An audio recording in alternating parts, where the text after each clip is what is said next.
Good evening, everyone. Welcome to session 4 of the conference, our annual conference on economics and public policy, hosted by the Jindal School of Government and Public Policy. We've had an excellent start to the conference today. We've had excellent guest speakers in the previous sessions and engaging conversations. So our session today is on international trade.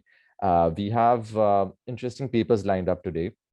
We have Monica Sharma from the University of Delhi and Rohan, who's at the University of Calcutta. And the papers they'll be presenting are very diverse, both in their scope and the implications they hold. So I've gone through these papers and they look very fascinating. And I'm really excited to hear more about these papers. Monica will be presenting on the trade between the IORA, the Indian Ocean Rim Association, and with India's focus point, and Rohan will be taking us through an analytical model on corruption and foreign direct investment and investment flows. So I'm really excited to hear them both. So for the can we have the speakers joining us on the screen? So I think I mean we're free to set our own rules, but seeing as we have time enough for both speakers, we think it'll be best idea to have about 20 minutes for the presentation. Followed by about 15-20 minutes of question answers at the end. We can have a reminder at the 18th minute, and I think if everyone agrees, we can I can just raise my hand at the 18th minute to remind you that you just 2 minutes to the end time. And if that's fine, we can start with you, Monica. Sure. If you don't mind, can I switch off my video? Sure. Because that would be a bandwidth issue. Right, of course. And you've already been given the presenting, right? So yeah, go ahead. The floor is all yours. Yeah, I'll just share my screen. Just a second.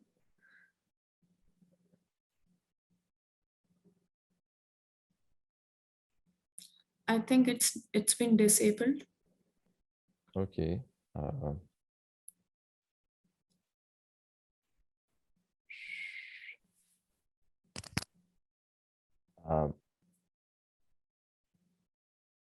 Shivangi, does Monica need to have presenting rights so that she can share a screen?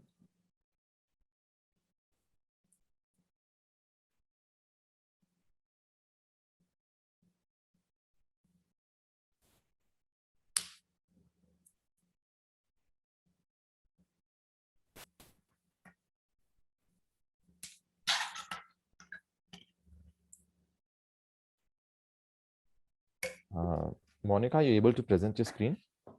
I'll just check once again. Just a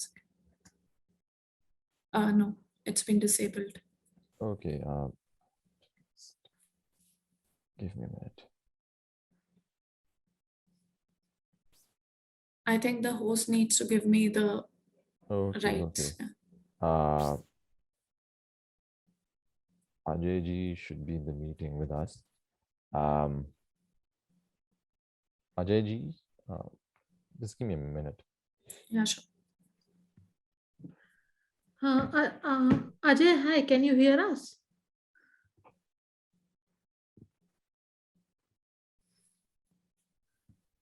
I think he is also, just give us a second, we'll give him a call. Okay.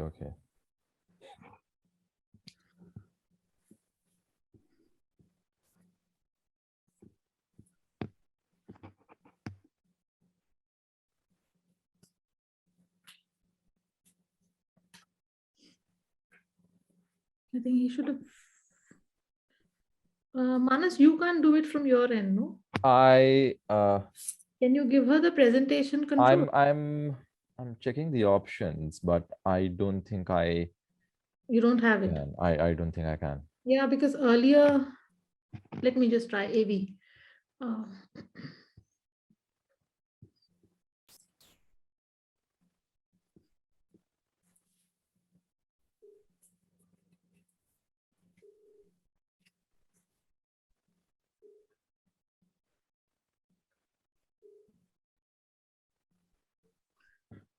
Hello Ajay ji, Shivangi बोल रही हूँ। वो control देना है आपको इस session का, session 4 का।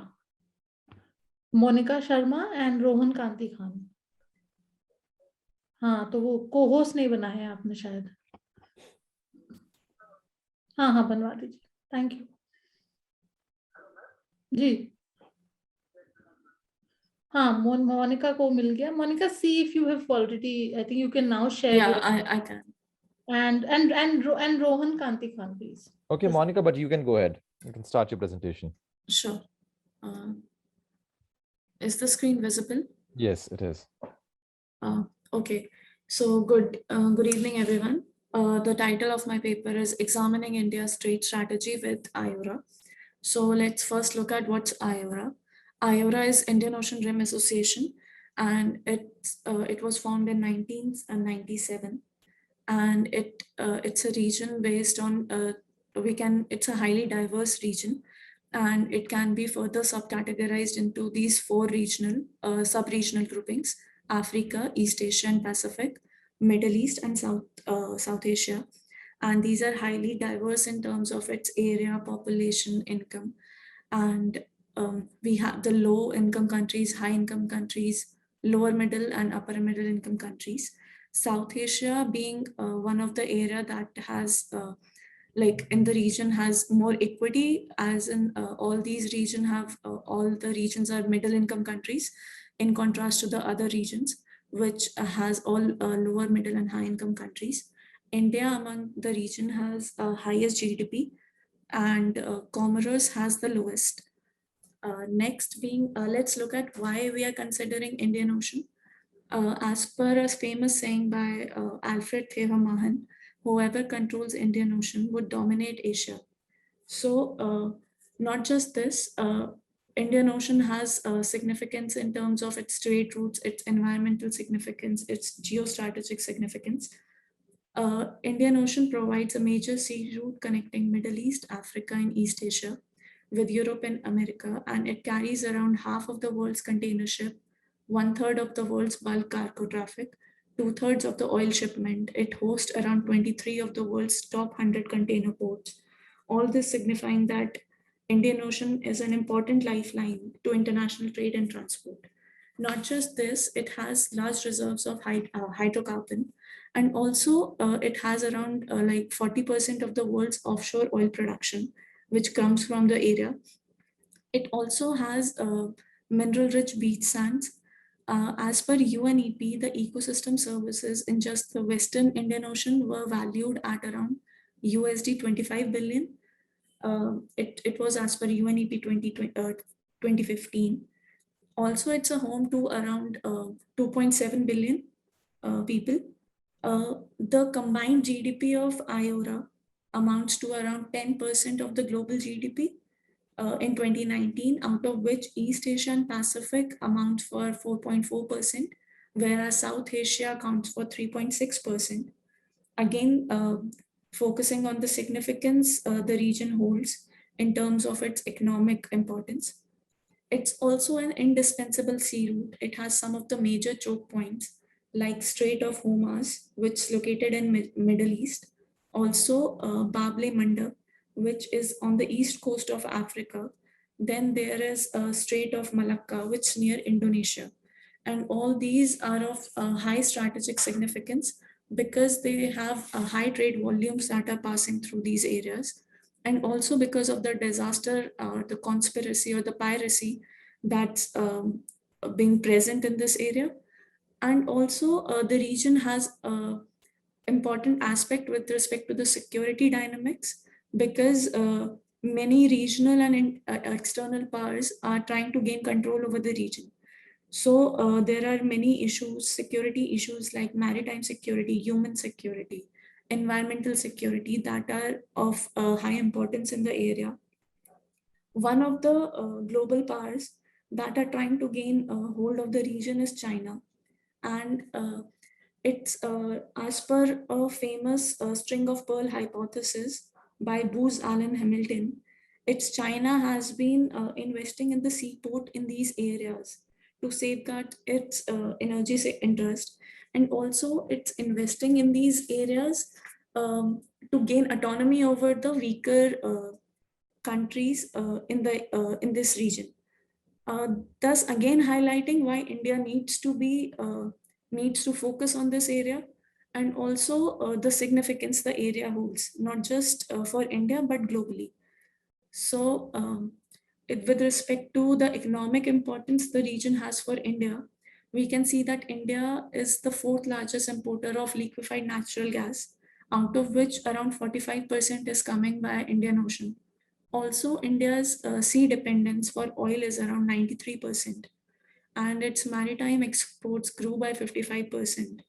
95% of India's trade by volume and 68% by value comes from Indian Ocean. IORA accounts for around 28% of India's exports and 22% in India's imports. All this again with like the significance for the region and the region has for India.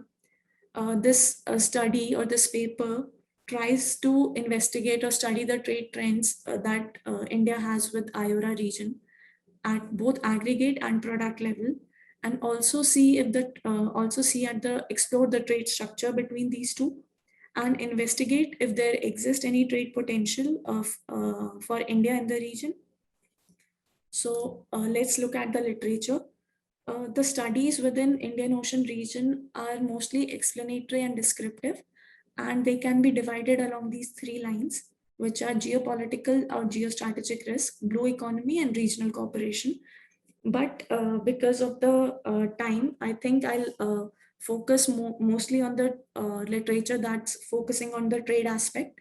But if required, I can come back to this later. So with respect to the trade, in 2001, Mehta and Mohanty, they found that intra-regional trade can be increased to an extent of 22% in case a regional economic association is formed, and it can be enhanced by 11% if countries follow a free trade agreement. And Anderson in 2002, he examined the exports of IORA and analyzed the effect of barriers to trade in agriculture and clothing, and he recommended that trade liberalization in the sector so as to reap benefits. Similarly, Rahman in 2014 assessed the impact of potential preferential trade agreement on IORA, and he found that there can be significant welfare gains for all the countries except Madagascar, and India could have like the highest welfare gain, which would be followed by Australia. Mohanty and Das estimated the export potential in the region, and they found that India has the second highest or the second largest export potential in the region. And Atri in 2017, he reviewed the trade and investment flows, and he found that trade openness index was quite low in 2015, and which has remained same since 1977. He stated that trade liberalization is quite low in the region, and the tariff rates are quite high. Also, Vignaraja in 2018, he examined and the near-term outlook, and he predicted the near and medium-term outlooks, and he found that there was a significant variation in intra-regional trade, and he said that could be due to lack of strong trading links, was due to custom procedures, port infrastructures, and barriers to trade and investment which were high, and the NTBs were high. These could be the reasons for the lack of strong trading links. Similarly, in 2019, Masijia used a GTAB model to examine the impact of Indonesia's economic integration on IORA. So this literature gives us a feeling that all the studies that focus on IORA are conducted through the lens of international relation and strategic studies. And the study that focus on IORA in India are less in number or are lacking. So with respect, especially with respect to the trade dynamics, so this paper tries to bridge this gap. So now let's look at how India is placed in this region. This graph has been made using the original Angus Madison database data. And it shows that over the years, IORA share in global GDP has increased from around 9.4% to around 14.1%. And India over the years has the highest GDP, highest share of GDP in the region and it has increased from 4.2% to 6.7%. Then let's look at the trade structure in the region. So India's total trade with IORA has increased over the years. It has increased from 13% to around 24% in 2020. And UAE being the highest, having the highest share of 27.1% and 13.5% by Singapore, 10.7% by Indonesia, as seen in the graph. Not just this, with increasing GDP, we can say that total trade with respect to India has increased, which is shown in this graph, where the x-axis denotes the log of GDP and the y denotes the total trade. So we can say that as GDP increases, the total trade with India has also increased. Not just the total trade, but individually imports and exports have also increased over the years. UAE, Singapore, and Bangladesh being the top export destinations for India. Similarly, UAE, Singapore, and Indonesia are the top import destinations. After looking at this, let's look at some of the product level analysis. So these tables give the top exported or the imported products from India to IORA, and the ones marked in yellow gives the India's top exported or imported products globally. So with respect to the top exported products, petroleum, jewelry, semi-milled or wholly milled rice form the 52, they take around 52, 46 and 33% in India's export to IORA with respect to India's total exports.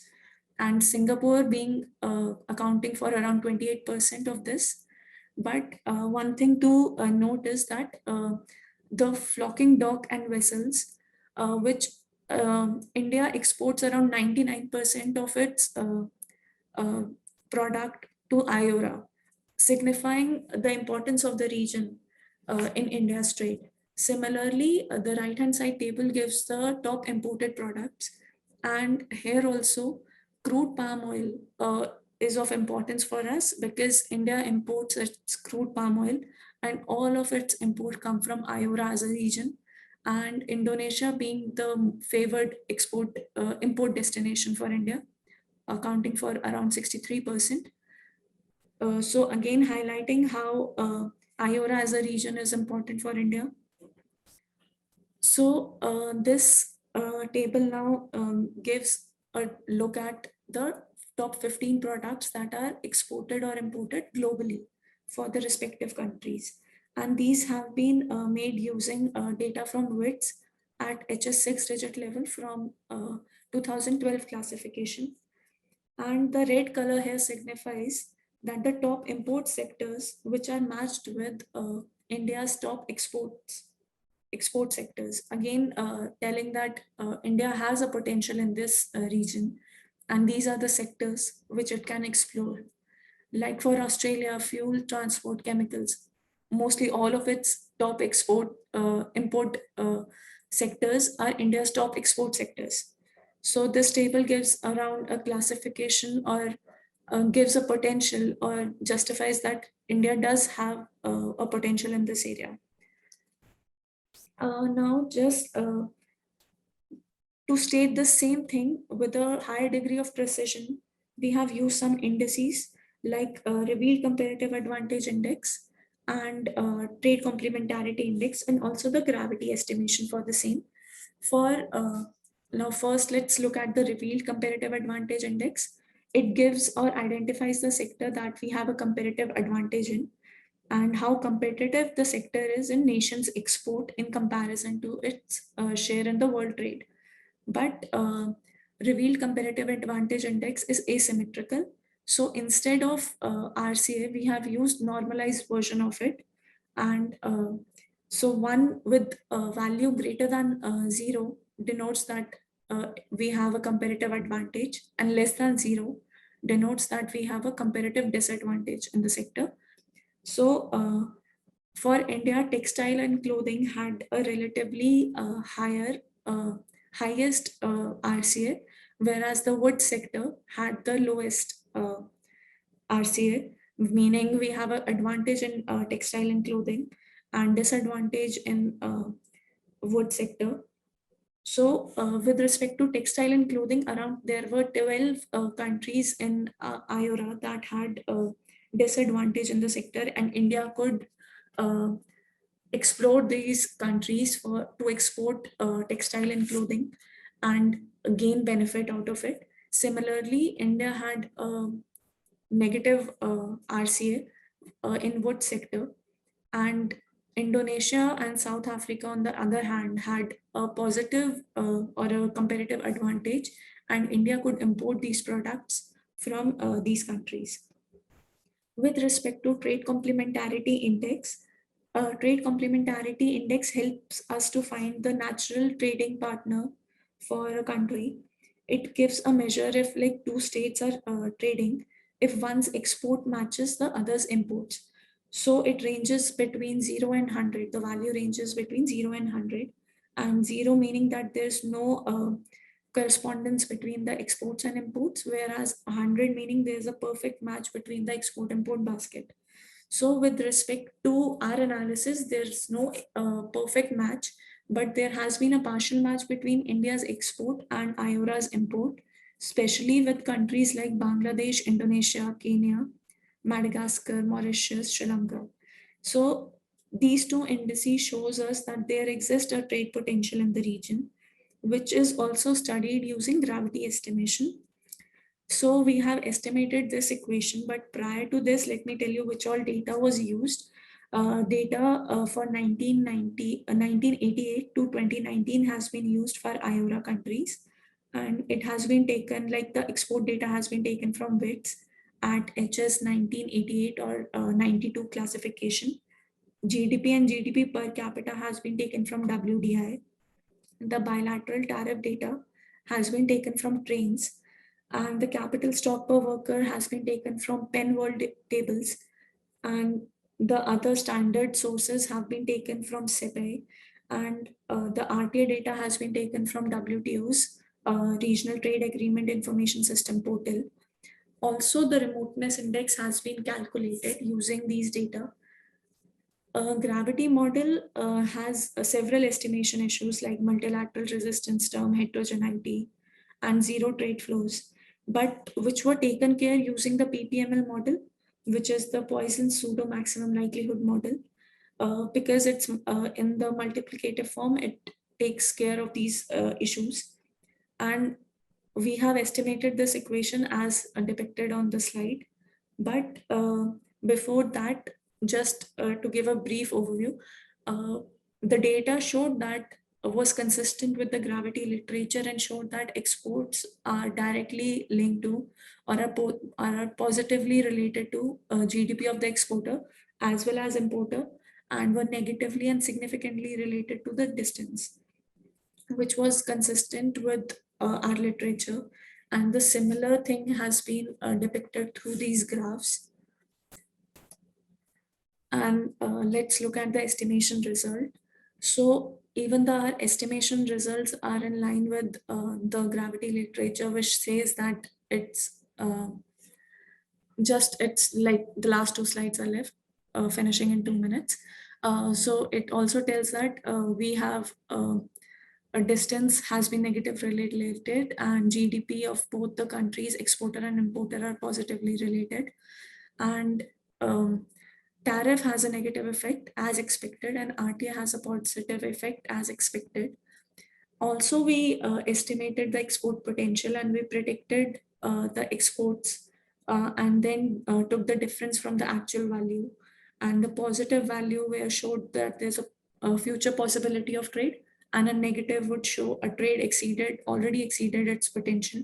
So our analysis showed that there exists a trade potential as the positive sign was coming. So all this analysis has been done at an aggregate level, but we plan to estimate the export potential at a disaggregate product level as well in the future.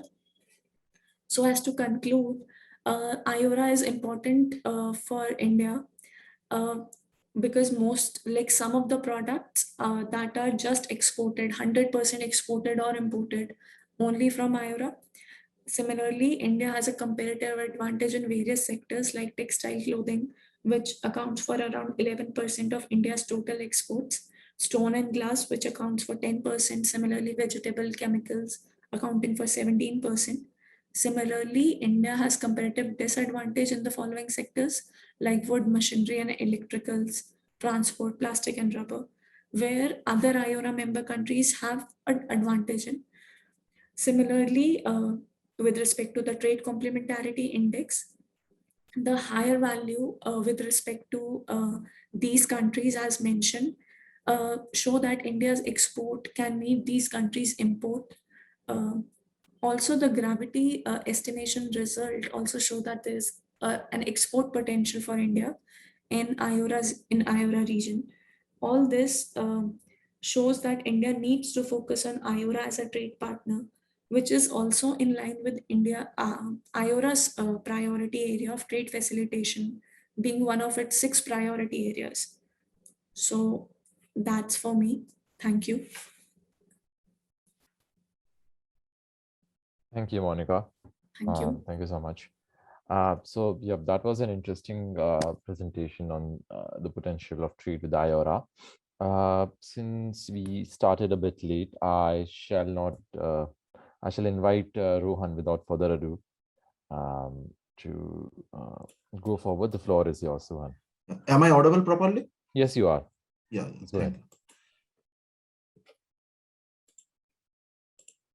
Okay, I guess the presentation is visible. Yes, it is indeed. Okay, first of all, thank you very much for accepting my paper for the presentation at this conference. Now, I am about to present the paper, Crime, Corruption, Nexus, Strategic Deterrence and Capital Account Liberalization, a Trade Theoretic Analysis.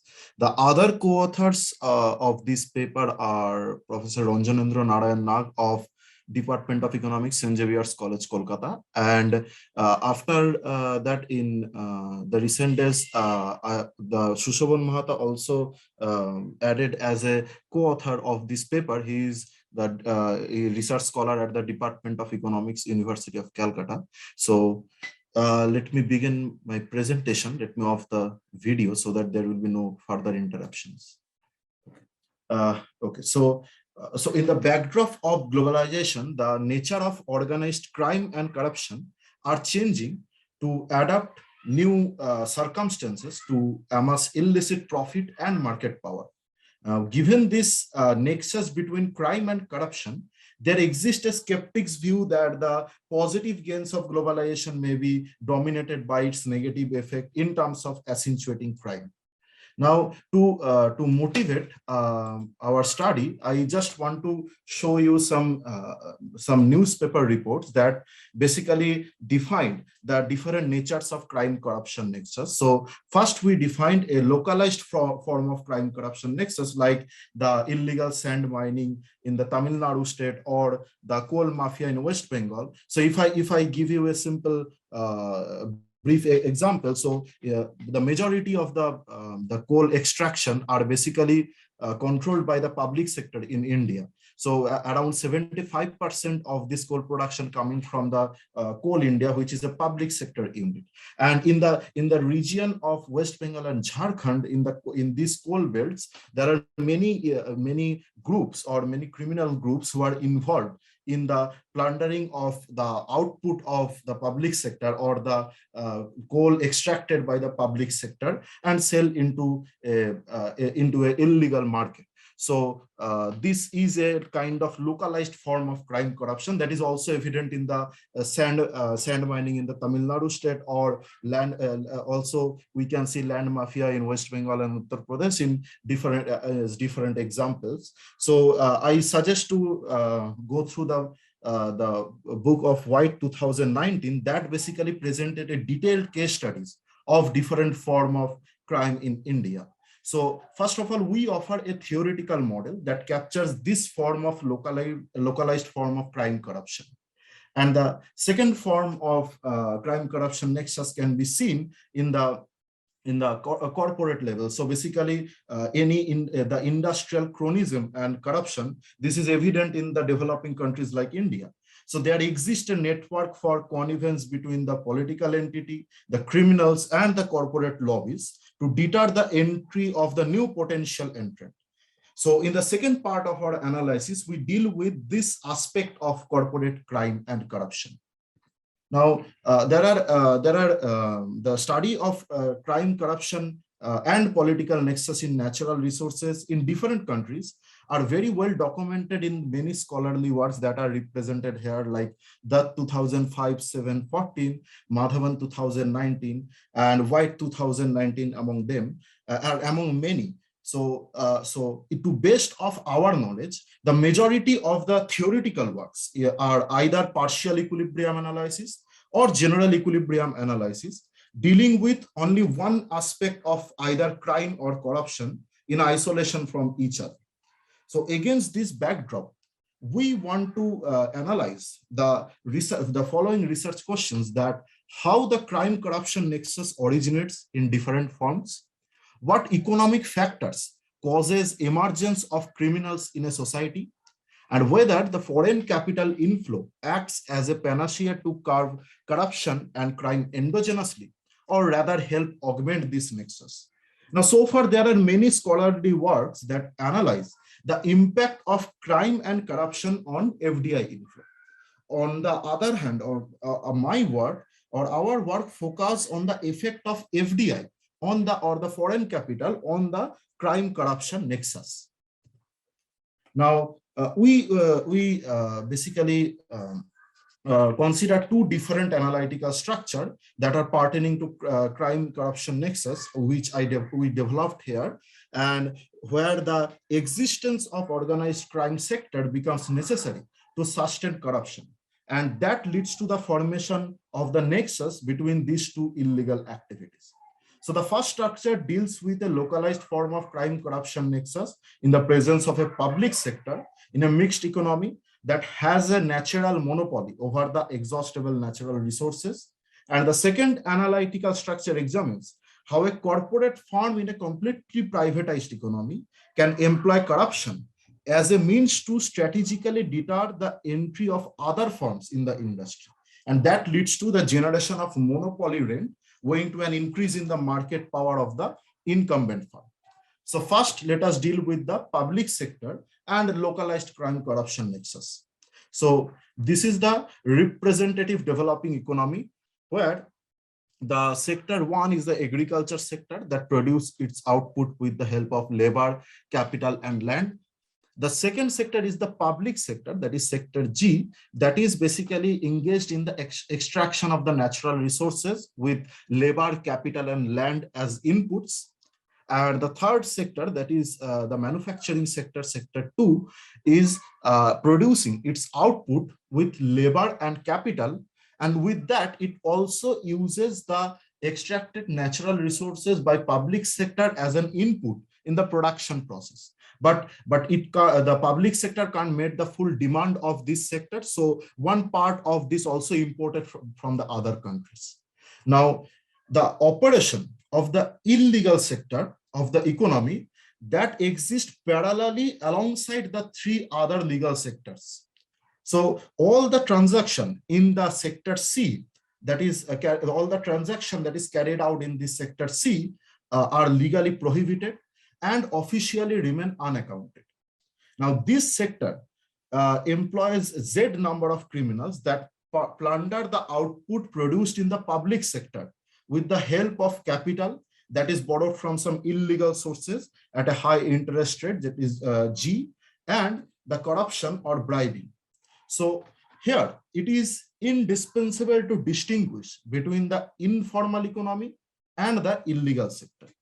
So the illegal sector is a subset of the informal economy, where informal economy includes both the informal sector, that is sector 1 or the agriculture sector, and the illegal sector, that is the sector C here.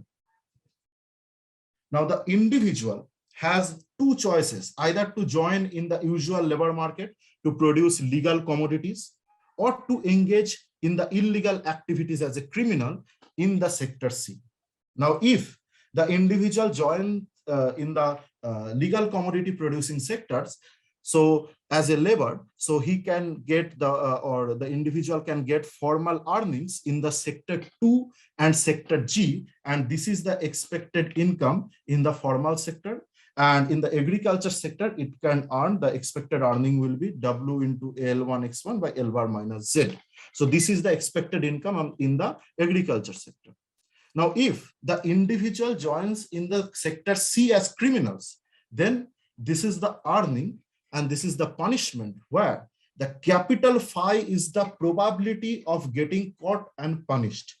So if suppose XC represent the amount of piled output from the public sector, so that means higher the amount of the piled output, the higher will be the chance of getting exposed to the law enforcement authorities. So that's why this del phi del XC is greater than 0. On the other hand, the higher will be the rate of bribe, that is rho here. So higher will be the rate of bribe to the officials, lowers the chances of getting caught. So that's why del phi del rho is less than 0. So this is the genesis of criminals. Now here I should focus on this rho. So this rho can be conceptualized as the distortion in the legal structure that obstruct the functioning of the legal institutions, such as police administration, vigilant authorities, or judicial institutions. Now, here we represent the representative labor, those who are not willing to participate in the criminal activities. This is the optimization behavior, where the optimization problem yields the demand for the illegal commodities by the laborers who are not joining in the criminal activities. And this is the indirect utility function of the laborers who are working in the legal commodity producing sector, that is represented in equation 3. Now, similarly, the individuals who are engaged in the illegal sector as criminals has the this optimization problem defined in equation 4. And this is the indirect utility function of the criminals that is defined in equation 5. Now, the labor will compare the indirect utility for both the scenarios. That means from this indirect utility and this indirect utility. And after comparing this, they took the decision that whether to join as a criminal or not in the sector C. So this leads to the following labor relocation equilibrium represented in equation 6. Now, I consider the general equilibrium analog that is based on the seminal work of Professor Ronald Jones, published in the Journal of Political Economy, where the equations 7, 8, and 9 representing the profit maximizing condition of each legal sectors. Now, I want to focus on this equation 8, where in the equation 8, this K is the price markup over the average cost and the profit of this sector by the government, because this is a public sector, goes to the agriculture sector as agriculture subsidy, which is denoted by small s in equation 7. Now, the equation 10 represent the break-even condition for the illegal sector, where in the left-hand side, this WZ into Z is the payment to the criminals. The rho PCXC is basically the amount of bribe paid to the officials to evade punishment. And this G into KZ, sorry, this G into KZ is the payment against the borrowing of illegal capital. So this is the break-even condition for illegal sector. The moneylenders profit maximization condition is defined in equation 11, and the equation 12, 13, and 14 representing the factor market equilibrium. Now, the equation 15 is very important, where we defined the amount of the pilot output. So this XC, that is amount of pilot output, is 1 minus 5, because this is the probability of getting caught of the criminals. And this alpha function of Z represent the proportion of public sector output theft by the Z number of criminals.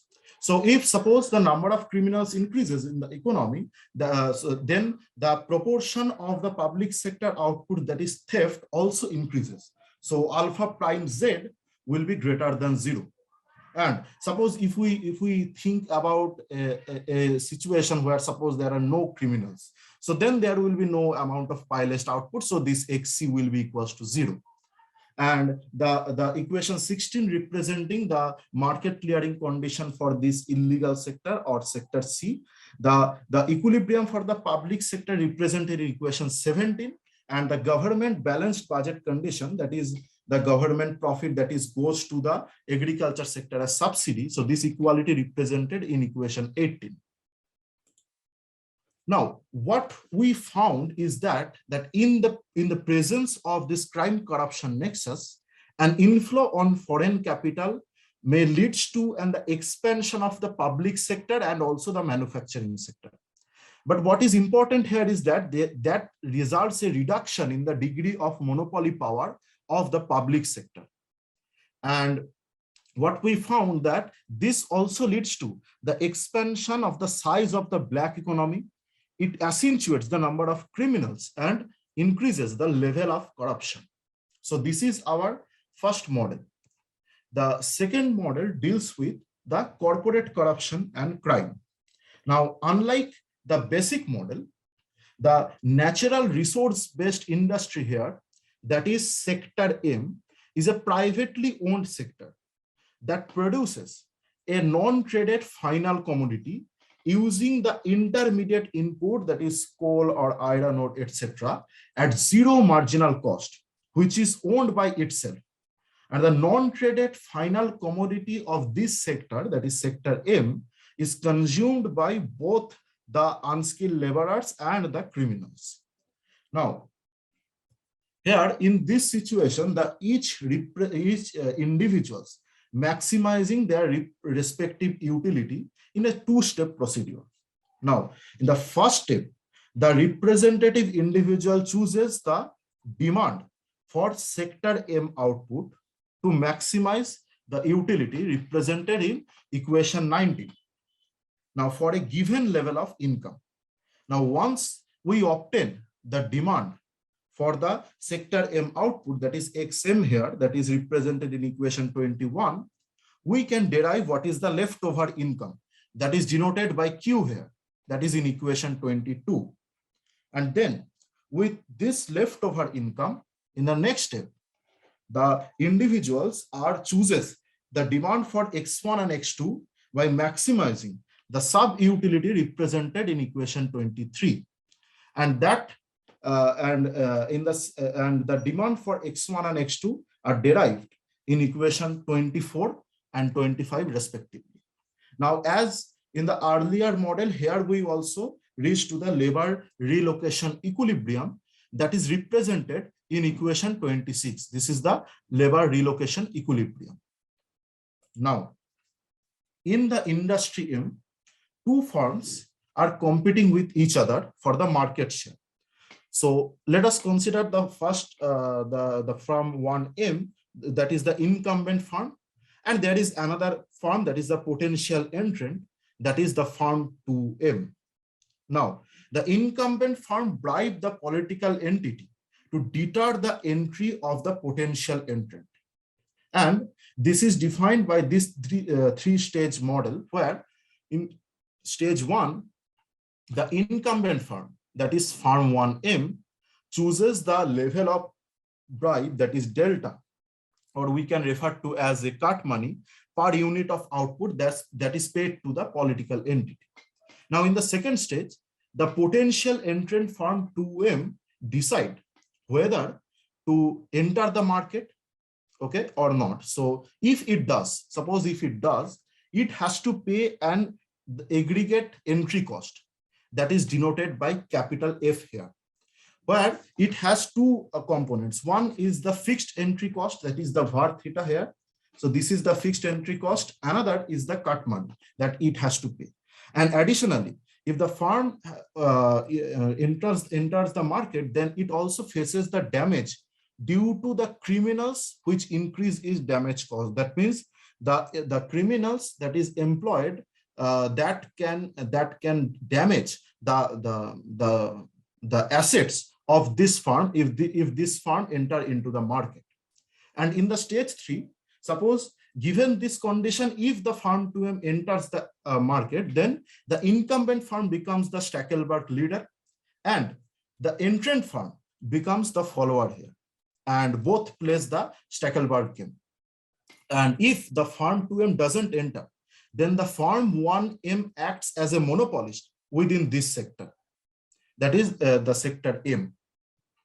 Now, this game is solved by using the backward induction to obtain the subgame perfect Nash equilibrium, where A represent denoted as the accommodate and D means deter. And finally, we determine the bribe rate, that is delta, represented equation 32.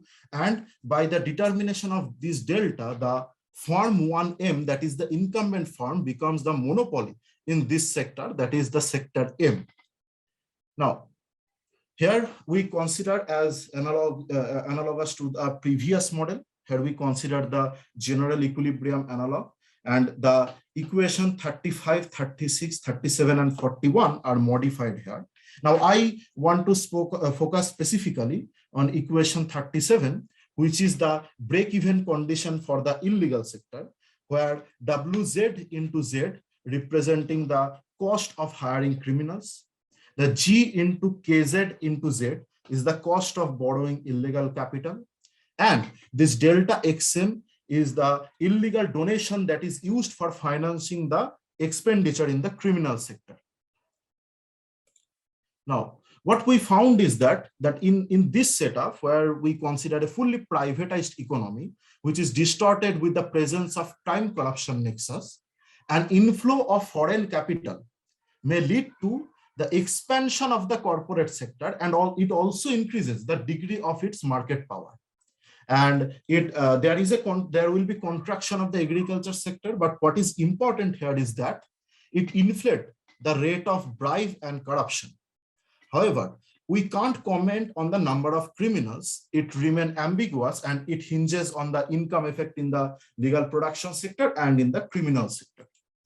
So if I summarize my findings, that first, in the presence of a fragile legal system, the individual juxtaposes the utility derived from the participation in the labor market with the engagement in the criminal activities. Now, then we consider two different analytical structures pertaining to the nature of crime corruption. First is the localized form of crime corruption nexus in the presence of a public sector. And then we consider another model that represents the connivance between the corporate and the criminal sector. What we found is that this foreign capital inflow leads to a reduction in the degree of monopoly power of the public sector. It expands the black economy and accentuates the number of crime, and also it raises the level of corruption. And in the second structure, when we consider the corporate corruption and crime, what we found is that an expansion of the corporate sector, that increase in the expansion of the corporate sector, there is increase in the degree of market power. It also inflates the rate of bribe and corruption, but we can't comment on the number of criminals. So that is from my side. Thank you for your patience. And there are some extensions that I will discuss when we consider the discussion session. Okay, thank you so much, Rohan. So I shall open the floor now for question and answers. I think we have a first question from Anushil Das. So go ahead, Anushil. If you want to speak, you can go ahead. Otherwise, yeah, please go ahead. Basically, so my question is to Mr. Rohan Kanti Khan. So my question is, so basically in your model, you are talking about crime, corruption, and public sector in an impressive and organized manner. And also, I feel it's a noble approach. But in your paper, government or political party is absent or missing, if I'm not wrong. So don't you think you can consider modeling the political party also? Okay, first of all, thank you, Anushil, for this question. Actually, I am very grateful that you asked this, because actually we also think of this as an extension of our paper. So if I just share my screen just to show you the extension a little bit. So basically, these are some of the possible extension that we are thinking and we are basically working on. And the good point raised by you, that if we introduce a political party, then what happens? Actually, we also done a basic rough work on that, but I will not represent anything from here because it is still undergoing. So what we consider is basically that if you see that if I introduce the political party in this model, then what happens? One interesting result we can see, because see, the political party always thinking about winning elections, so that for that it need funds. Okay, so for funds they are engaging in many illegal activities. That is for obvious. But what is important here is that the political party also has to maintain its image before the individual. So that means, suppose for political funds, if it increases the criminal activities in some sectors, that doesn't mean that it can help it to win elections, because there are some negative effects that basically coming with the increasing crime, and that can affect its vote politics. So basically it vote banks. So there will be an interesting part if we introduce this political agent in the model, and we are currently working on. Thank you very much for this question. So this will be really helpful. We are also working on, and I hope that it will give us a different kind of result and very good result and robust result on this. Okay, so thanks a lot for those clarifications, and all the best for your possible extensions for your future paper. Thank you. Okay, thank you so much, Anushil. Shivanki has a question here. Please go ahead.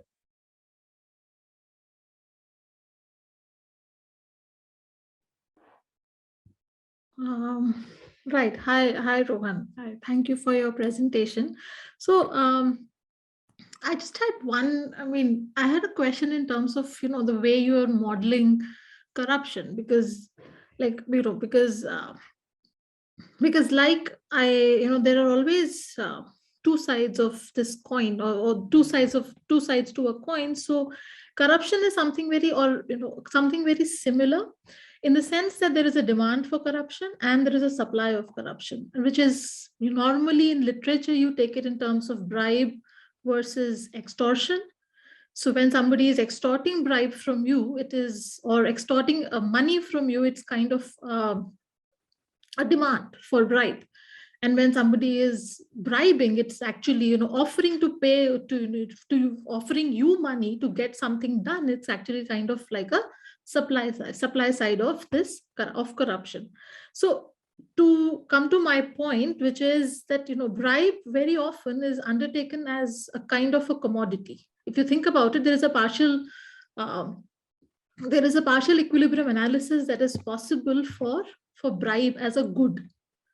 Right, it's not a normal good. It is a normal good in the demand and law of demand and law of supply sense, but there is a behavioral aspect as well in bribe, which is that a lot of it would also depend on the perception of corruption in an economy.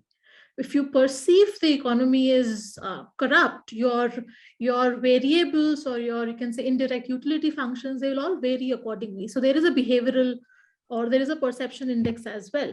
My point is that, when you're considering a general equilibrium model, I mean, I would actually like to see the treatment of bribe as a commodity over there. So right now in the first model, what I see is that you have bribe as an option only when you want to get the criminals free, isn't it? As far as I'm concerned, as far as I understand. Yeah. But think about it. I mean, if bribe actually is that complex a phenomena where it actually ends up playing as a good in an economy, then perhaps tweaking your model slightly to incorporate that part of analysis would take care of, we might be able to answer your questions a little better. I mean, what are your thoughts on that? Yeah, actually, thank you very much for this comment, because we are also thinking a little bit more detail for different type of introduce different type of corruption and crime. So basically, the point you make here is very important, because corruption is also about perception. So basically, so there is I don't remember the paper. So they are working very good on the corruption perception index, and they are good, honest citizens like you and I. I mean, they will eventually pay $20 to get our job done. I mean, my point is corruption or bribery is not in terms of just, and especially when you are looking at the crime corruption nexus. The question again is, what is a crime in your eyes? What do you consider a crime? Do you think petty crimes are the only crimes? Do you think paying bribery to get large contracts is the crime? Or do you think paying bribe is a crime? Right. I mean, my point is, so when you're looking at this crime corruption, it's good if you identify your variables. You get good if you identify, think about the moral compass that you can offer through your paper, right? That right, that I think would be the that I think is just my comment. And also I didn't understand one last point. Didn't understand in the second model you had something about criminals in one of the slides you mentioned. So what is the role of criminals in the second model? So basically what happens in the second model, the illegal or the criminal sector that we consider, they are basically involved in the disruption to other firms to enter the market. So basically this is controlled by I am paying the cost, the cost of other guy bribing, and I'm also paying a cost in the sense that what if the other guy hires criminals to actually I had the same question, because it seemed as if the first entrant was actually paying not only the political party but also the criminals to deter the other. There is a one thing. Actually, we are writing the paper, so the writing is not so much strong right now. So there is so just I want to clarify here. So here we consider this political entity as the master of this illegal sector. So this, when they are paying the bribes to the political entity, the political entity basically basically engaging the criminals to deter the entry of other firms in the market by some effect on their assets or other things. So here we are not distinguishing between the political entity with the criminal activities, and I think it is actually I defend this argument by this way. So there is a well known paper on this coal sector in India specifically. They are talking about the engagement of the criminals and the political party with a very strong nexus between them. So basically, in some of the cases, they are also analyzing the NCRB data, and they showed that this criminal the political parties or the political masters in these areas are basically engaging the criminals. So here in this type of model, I am not distinguishing between the two. But as Anushil raised a question about the difference between the political party and the criminal. So basically there I introduce the political entity as a different entity, because they are thinking that I have to win the vote. So if I only engage in criminal activities, then there will be a perception problem for me also in the election. So they have to maintain both the corruption and the crime, and also the perception of the individual, so that they can win the election. So basically, if I introduce the political party, then I guess it will be also more clear. Right. All right. And yeah, the political angle that you have mentioned is something that you can actually, I don't know um, how much FDI or you can say FDI related this, or I can't really see the picture yet in terms of FDI, and if whether there is already a, so it's like that, the mafia the mafia existence in many industries like cement industry, or you can say real estate industry, is something that it's worth exploring. And I think the angle which I'm empirically, if I'm to understand, is the angle where states which have such natural resources would have some mafia connection. So I think that the second model is something that we'll need. That's what my comment is. The second model is something where I would try and bring out the timeline of, or even the timing of events, to work on the TOE a little bit, and figure out the political angle, like how where are the criminals coming in, and whether the bribe in question, the endogenous bribe that you're calculating, is something which you can say it's something completely capturing corruption. To be honest, crime and corruption, there is a nexus, yes, but corruption is also a crime. So yes, you are right about this one. So when actually we found out this later, that our writing is not so much clear till now about the differences between the criminals, the crimes, the black economy. So we need to work more on that to clear the definitions properly according to our paper, so that our paper can be understood easily to everyone. Okay. That comment is really helpful. Thank you very much. Good job. So Yeah. yes, over to you.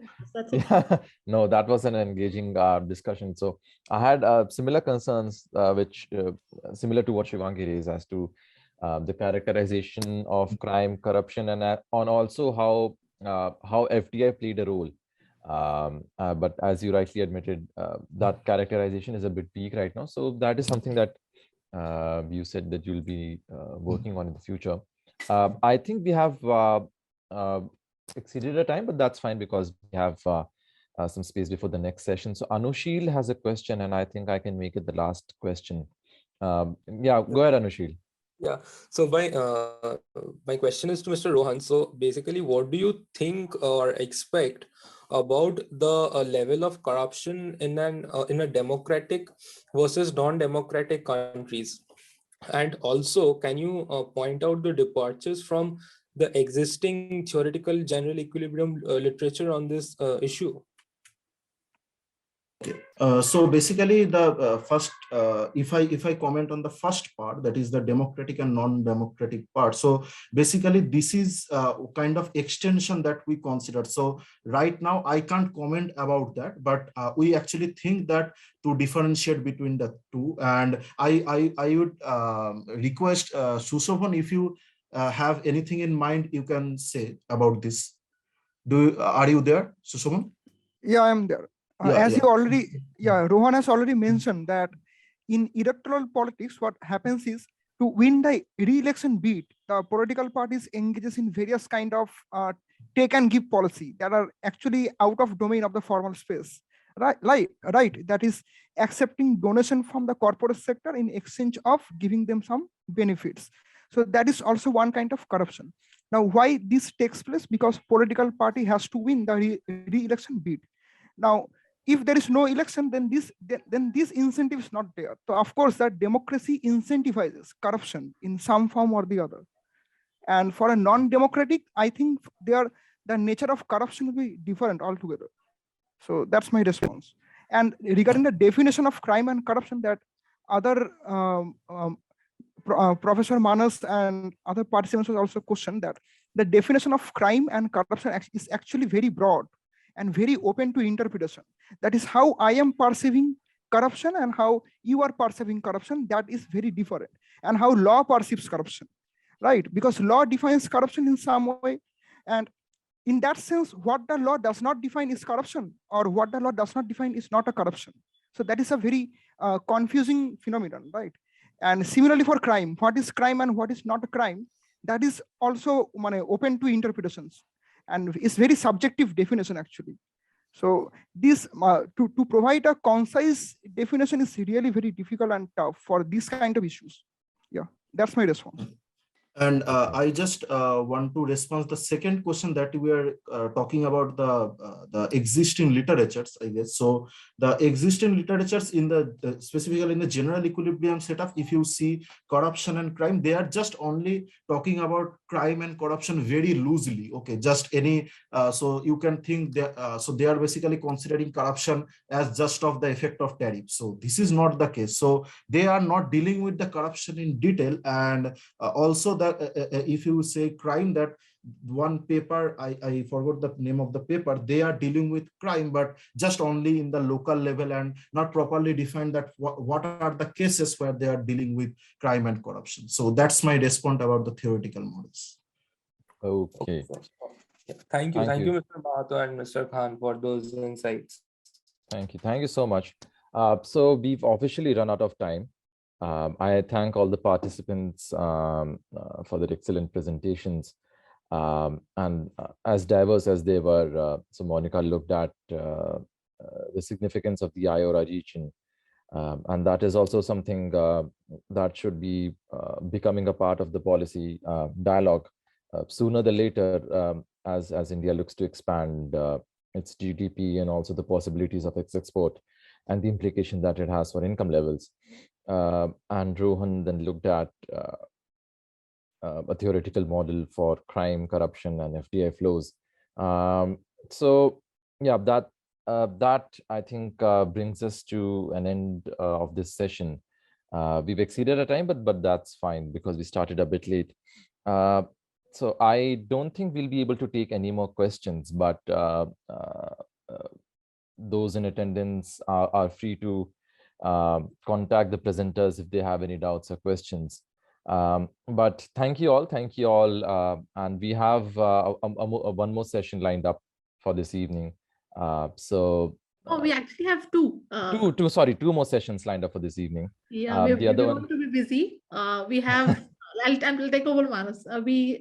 Join us at around 6 o'clock. Yeah. We have Professor Brahman Mukherjee, who's an expert on public health and has done a lot of great work on pandemic and over the last couple of years. And after that, we have two sessions: one on quantum-like modeling, and the other on economic growth. So. Right.